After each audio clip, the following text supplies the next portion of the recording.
Once Upon a Witch's Death, the newest anime, episode 4 now out. So let's freaking talk about it. 呪いが解けるとき、あなたは大切なものを知る。 So Once Upon a Witch's Death is the newest anime that has come out this year. There is 4 episodes right now on Crunchyroll for you guys to go and check out. And look, when I saw this anime was coming out, I was like, you know what, I'll give it a shot. I try to give as many animes as possible a chance.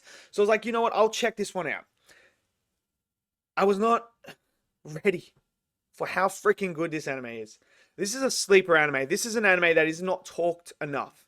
This is an anime that I wanted to come on and make this video and try and do it regularly every single week because I feel like it deserves to be mentioned a lot more than it is getting right now. So episode 1 floored me. I was not ready for it. So the whole premise of this, for people that haven't watched it, is there's a young apprentice witch who's 17. On her 17th birthday, her master tells her that she has been given a curse and it allows her to live for 1 more year. Once she turns 18, she will rapidly age within a month, very, very quickly, to the point where she dies. And the only way to stop this is to go and collect teardrops of pure joy. So they have to be pure teardrops with joy. And that is how to do it. But she has to collect 1,000 of them. So she can't just collect 1,000 from one person. She's got to collect them from all different type of people. So she has got to go on this journey to try and save herself.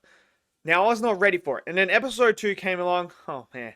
Just as good. Just as good. And then episode 3, fantastic. Now we get to episode 4. And this anime is just unbelievably good. It's so freaking good. The writing, the depth, the characters, the narrative.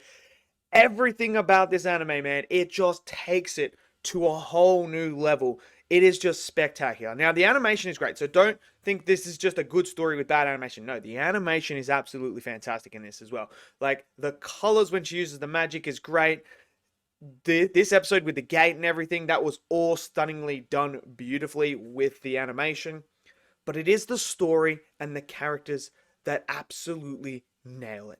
And the heavy-hitting emotions that you will go on watching this anime is crazy. So there's one episode with an old lady who's about to die. Like, Meg Raspberry is the witch that we are following. She's the main character. She's the apprentice.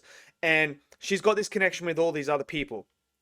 And there's stuff that deals with life and death. Like, there's an old lady who's going to die. Meg's going to try and change the fate. Realizes she can't.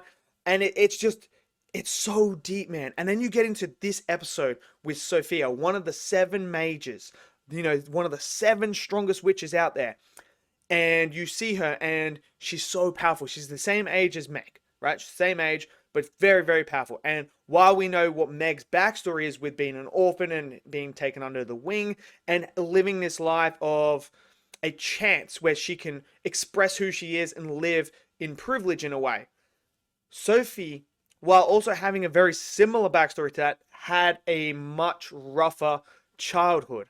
And when you find out about her goal of destroying all magic, this is when the depth of this character comes in and you figure out why, because you get the backstory to Sophie, and man, is it sad.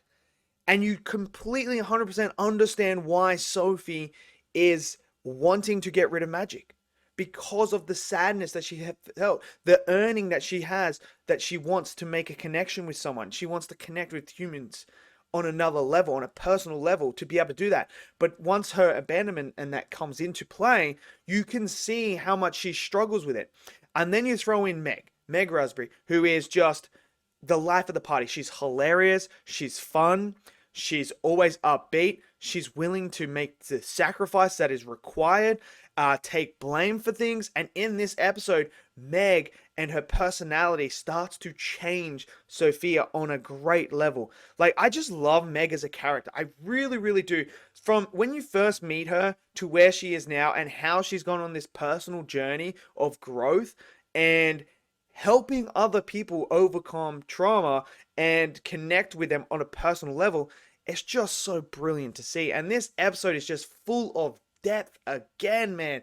Like, her and Sophie, the connection that she builds, the way that she sees how Sophie just walks around depressed most of the time, and how she feels and how she earns for that connection. And then Meg comes along, and Meg's like, you know, when she figures out, once her master tells her about it, about the backstory and that, and how, you know, they share very similar backstories, but very different at the same time.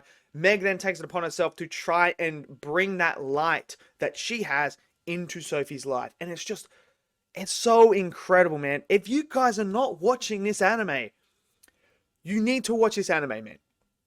You 100% do. Like, it's slice of life, comedy, drama, all in one, with so many great themes about life and death and about choices, helping one another, you know, living in the moment as well. Like, there's a few episodes here as well, especially with the old lady, about living in the moment. And, you know, what does a human truly want? Like, what do they truly want? And there's an episode involving a father and a daughter, and something happens to the mother.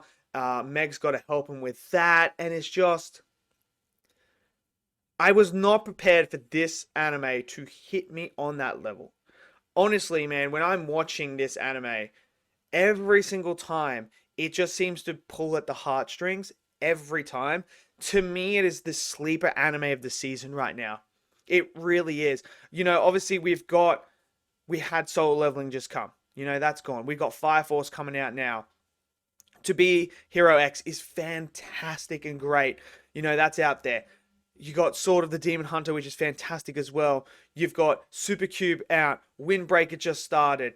You know, you've got all these great animes that are out right now. And we know we're all looking to July as well, because we've got Dan Dan Season 2, Kaiju number 8 Season 2, JJK Season 3 is coming as well. You know, we're all looking towards that period, because we know that there's going to be great animes coming. But right now, we have one right here. Once Upon a Witch's Death is that anime that is absolutely fantastic. It's so incredible, man. It truly is. And right now, I am debating if it continues this level of quality every single episode for this whole season, it will be in the discussion for me as one of the best animes of the year. It's that good. And I'm not joking, man. Look, I love my action animes. I love those type of animes. You know, I love them.